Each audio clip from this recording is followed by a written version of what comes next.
すごい。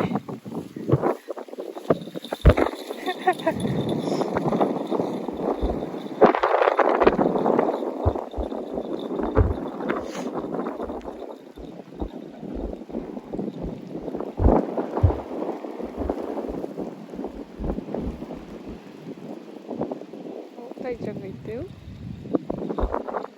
大ちゃんと遊ぶ。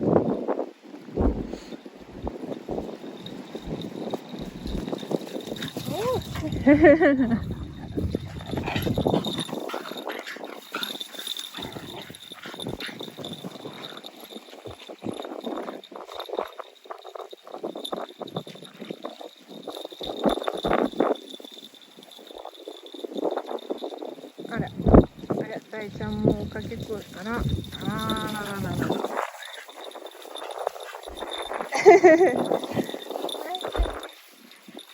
仲良しなのみんなね。は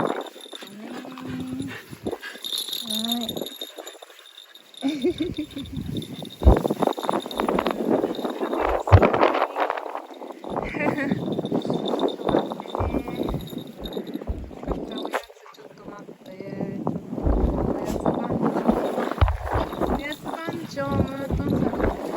ちょっと待って。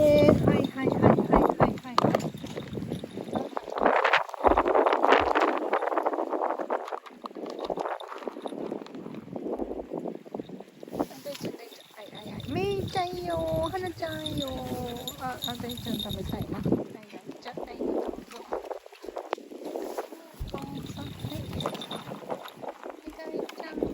ごめん。あれごめん。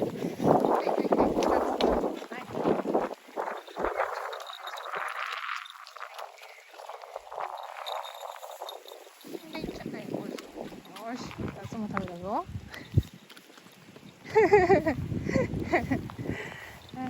やばい、雨降ってきたよ。帰ろうか。